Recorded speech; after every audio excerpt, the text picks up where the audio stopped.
O presidente alega que esta foi a prisão de um fugitivo da justiça. As acusações contra ele são grosseiramente exageradas. Não há absolutamente nenhuma menção de fentanil na acusação contra ele. Uma das acusações contra ele é posse de arma e violação da Lei Federal de Armas de 1934, que desde então foi considerada inconstitucional pela Suprema Corte. Não dá para dizer isso com a cara séria.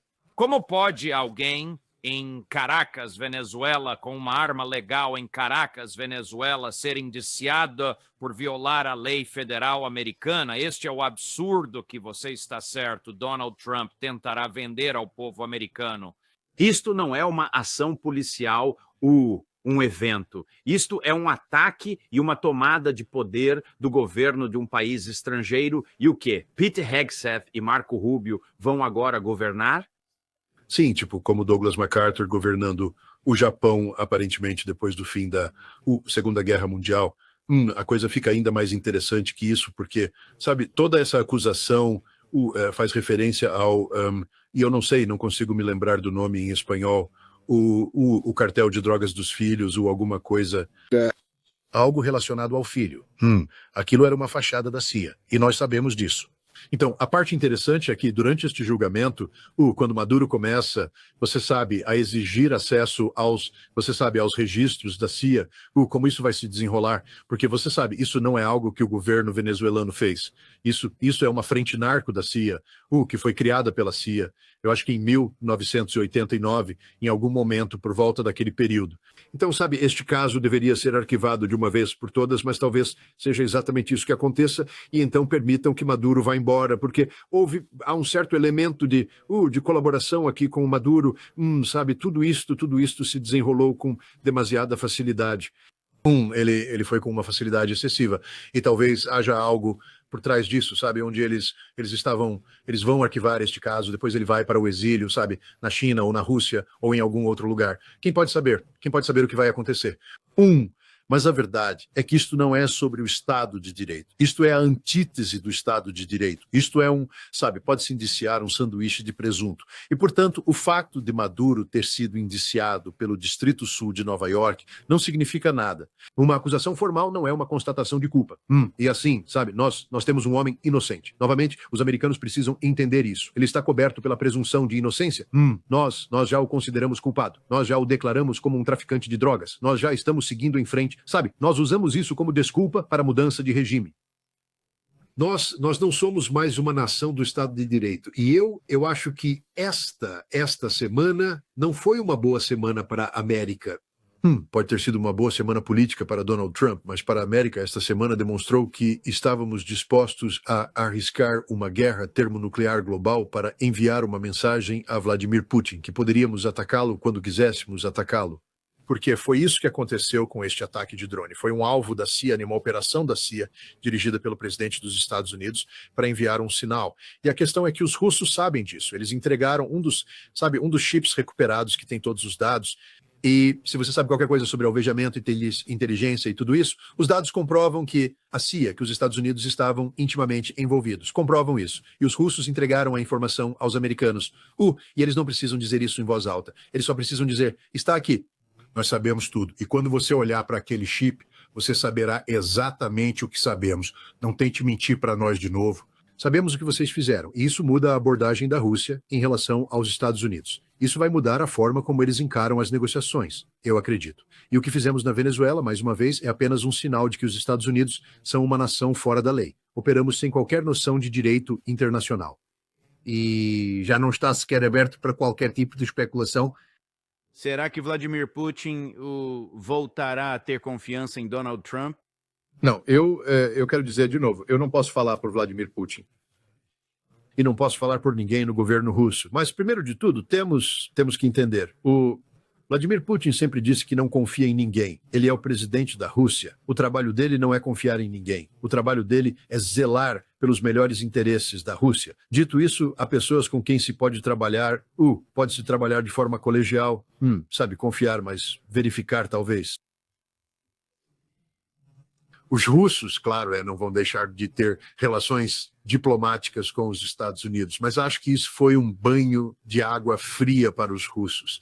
A realidade de que o governo dos Estados Unidos, especialmente liderado por Donald Trump, é incapaz de negociar de boa fé, que somos duplos, que mentimos, não podemos ser confiáveis em nada. E eu acho que este é provavelmente o fim da diplomacia econômica de Kirill Dmitriev. Eu acho que, sabe, daqui para frente, apenas a estupidez, desculpe, não gosto de usar essa palavra, mas a estupidez de acreditar que Steve Witkoff e Jared Kushner eram capazes de negociar de boa fé em nome dos Estados Unidos da América. São pessoas que vivem para o lucro, e o lucro geralmente está ligado a ações que são para o benefício exclusivo dos Estados Unidos. Vejam Gaza, por exemplo, e o desenvolvimento que está a ocorrer enquanto um genocídio se desenrola. E aqui os temos a falar sobre, sabe, grandes explorações no Ártico, ao mesmo tempo que tentaram atacar uma instalação presidencial. Eu simplesmente não acho que os russos alguma vez confiem nos Estados Unidos ou acreditem que os Estados Unidos estão a agir de boa fé. Como você acha que esta invasão e a subsequente tomada do controle do governo da Venezuela é percebida lá em Pequim?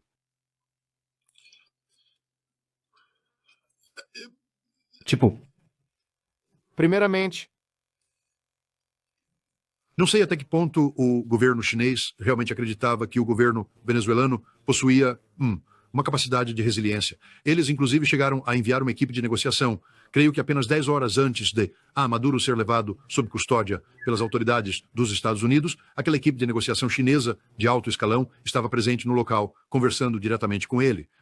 Isso me leva a crer que os chineses acreditavam que Maduro era um líder sério e que o governo venezuelano era um governo sério. Eu acho que o que vimos agora é que Maduro não era um líder sério, ele estava cercado por um mar de corrupção que foi explorado pela CIA em benefício dos Estados Unidos e deixou a China, a Rússia e todos os outros em uma situação difícil. Bem, então, da perspectiva chinesa, acho que vocês têm que dar um passo atrás e fazer uma engenharia reversa de tudo o que estavam fazendo com Maduro e entender que foram traídos. E então a pergunta é, em que ponto, sabe, as elites venezuelanas venderam suas almas aos Estados Unidos e, sabe, a que a China se comprometeu depois desse ponto? Eu acho que os chineses estão numa situação bem embaraçosa, porque, sabe, é sua responsabilidade fazer a devida diligência com as pessoas com quem você negocia, e eu penso que, se eles realmente acreditavam que os venezuelanos estavam negociando de boa fé com a China, bem, agora ficou provado que não é o caso. Trump está comprando para si outro Vietnã? E antes que você responda a isso, aqui estão os comentários dele sobre tropas em solo. Chris, número 7. O ZEUA, ao administrar o país, significa que tropas americanas estarão no terreno? Como isso vai funcionar? Bem, sabe, eles sempre falam em botas no chão. Então não temos medo de ter botas no chão se for preciso. Tivemos botas no chão ontem à noite, na verdade, a um nível muito elevado. Não temos medo disso, não nos importamos de dizer isso, mas vamos garantir que aquele país seja governado corretamente. Não estamos fazendo isso em vão. Isto é um ataque muito perigoso. Este é um ataque que realmente poderia ter corrido muito, muito mal. Poderia ter corrido muito mal. Poderíamos ter perdido muitas pessoas ontem à noite. Poderíamos ter perdido muita dignidade. Poderíamos ter perdido muito equipamento. O equipamento é menos importante, mas poderíamos ter perdido muito. E vamos garantir que isto seja feito corretamente. Já estamos lá, estamos prontos para ir de novo, se for preciso. Vamos governar. O país direito será governado de forma muito judiciosa, muito justa. Sabe, eles roubaram o nosso petróleo. Nós construímos toda aquela indústria lá com tanto esforço e eles simplesmente tomaram conta, como se não fôssemos absolutamente nada. E ainda por cima, tínhamos um presidente que decidiu não fazer absolutamente nada a respeito. Então fizemos algo a respeito. Estamos atrasados, mas fizemos algo a respeito. Sim, por favor. Não há nada sobre petróleo na acusação. As referências a ele no indiciamento são como presidente da Venezuela, e isso independentemente do que Marco Rubio queira dizer, mas deixe-me perguntar o que eu mencionei antes de assistirmos aquele clipe. Será que Trump está arranjando para si mesmo outro Vietnã? Eu não acredito nisso. Eu acho que esta operação parece ter sido elaborada para evitar essa situação. Por que eu digo isso? esta não é a sua clássica operação de mudança de regime, onde, por exemplo, quando nos livramos de Saddam Hussein, uma das primeiras coisas que Paul Bremer fez foi desmantelar o exército iraquiano, criando assim um vácuo de autoridade e de legitimidade. O Ministério da Defesa venezuelano está intacto, liderado pelo ministro da Defesa. O Ministério do Interior está intacto, liderado pelo ministro do Interior. E não estamos fazendo nenhum movimento para removê-los do poder neste momento. Então, as estruturas de segurança que existiam sob o governo Maduro existem até hoje. As mesmas pessoas, os mesmos soldados, os mesmos quartéis. A única diferença é que o ministro do Interior e o ministro da Defesa parecem estar recebendo ordens dos Estados Unidos, da CIA, do Departamento de Estado, das pessoas que os subornaram. E se for esse o caso, e se essas pessoas conseguirem, manter a segurança, não há. E se eles seguirem as regras, não há necessidade de os Estados Unidos enviarem tropas para o terreno. Donald Trump sabe com toda certeza que não tem 100 mil, 200 mil, 300 mil, tropas em excesso para enviar para a Venezuela. E ele sabe o que aconteceria se o fizesse, né? Quando ele diz botas no chão, ele está basicamente falando de uma repetição do ataque da Delta Force de ontem à noite, que poderíamos entrar e eliminar o ministro da Defesa se quiséssemos, poderíamos eliminar o ministro do Interior, que qualquer uma dessas elites que aderiram a esta iniciativa e disseram estamos aqui para apoiar o exercício pós-Maduro. Se eles esquecerem o que prometeram, podemos entrar e tirá-los com botas no chão. Mas eu não acho que Donald Trump esteja falando sobre desdobramentos militares em larga escala na Venezuela. Não é necessário, porque basicamente nós controlamos os militares venezuelanos e controlamos as forças de segurança venezuelanas. Não para te subir a pressão arterial, mas aqui está o secretário de Defesa que se autodenomina o secretário da guerra, vangloriando-se do que aconteceu. Chris, número 5. Nicolás Maduro teve a sua chance, assim como o Irã teve a sua, até que a esgotaram e ele também. Ele brincou com fogo e se queimou. O presidente Trump leva a sério a interrupção do fluxo de gangues e violência para o nosso país.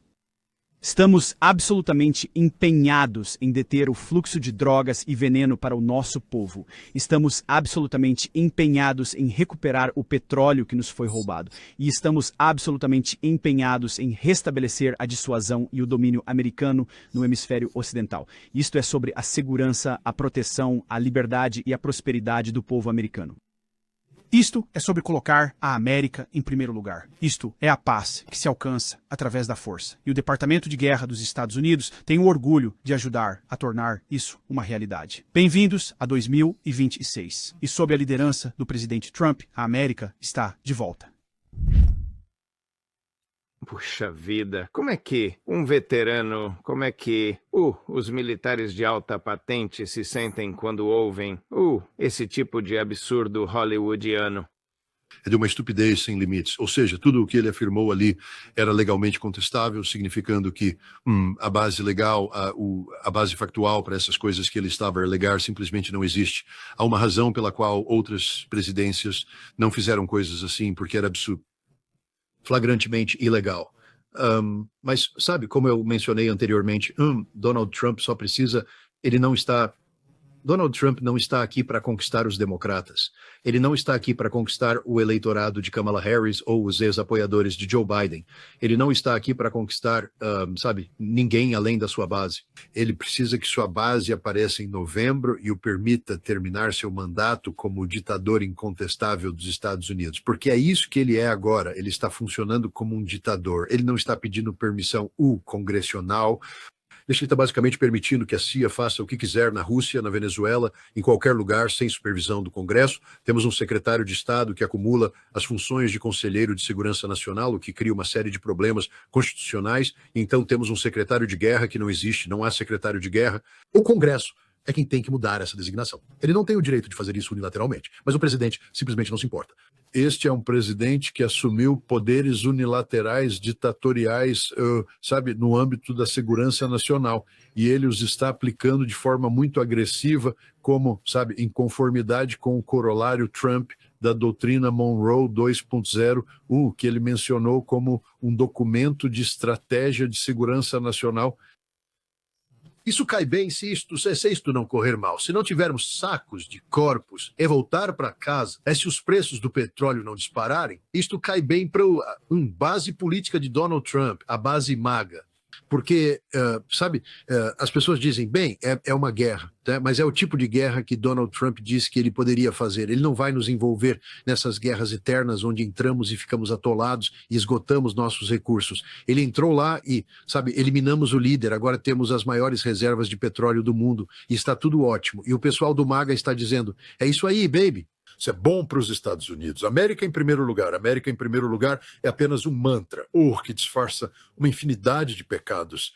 Bem, o principal é que já não somos uma nação de leis. E como alguém que fez um juramento para defender e proteger a Constituição dos Estados Unidos contra todos os inimigos estrangeiros e domésticos, porque a Constituição nos define como uma nação de leis, isto é muito perturbador. E imagino que isto seja perturbador para qualquer pessoa com cérebro que vestiu o uniforme das Forças Armadas dos Estados Unidos. Aqui está o presidente se vangloriando de América em primeiro lugar, Scott. Chris, coloque o número 6. Senhor presidente, por que administrar um país na América do Sul ama a América em primeiro lugar? Bem, eu acho que é porque queremos nos cercar de bons vizinhos, queremos nos cercar de estabilidade, queremos nos cercar de energia. Temos uma energia tremenda naquele país, é muito importante que a protejamos, precisamos disso para nós mesmos, precisamos disso para o mundo e queremos ter certeza de que podemos protegê-la, senhor presidente. Ou seja, nós vamos roubar o que pudermos. Sim, veja bem, este exercício na Venezuela, se ele correr do jeito que o Trump quer que corra, eu odeio dizer bem, porque bem implica que de alguma forma isso justifica o que ele fez. Os fins não justificam os meios. O Trump já disse coisas, por exemplo, a realidade do fentanil.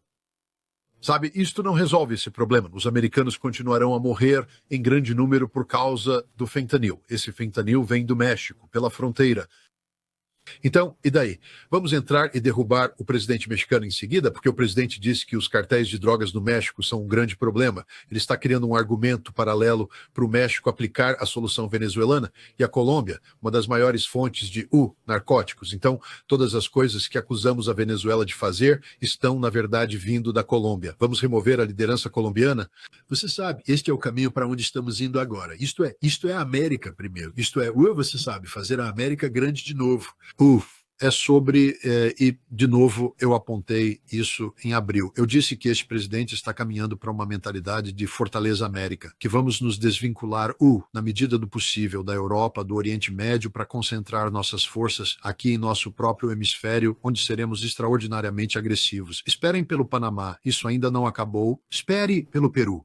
Você sabe que há uma grande instalação portuária no Peru, onde a China está enviando contêineres que depois seguem de trem, indo para o Brasil, contornando o Canal do Panamá. Por quanto tempo você acha que Trump vai permitir que essa instalação portuária funcione como está? Se o governo peruano não a fechar, não haverá um governo peruano no poder que o faça. Este é o padrão que Donald Trump estabeleceu. Quando decidimos que uma nação do hemisfério ocidental possui recursos que beneficiam os Estados Unidos, aparentemente temos o direito de fazer o que quisermos para obter o controle desses recursos, que isto sirva de lição aos dinamarqueses.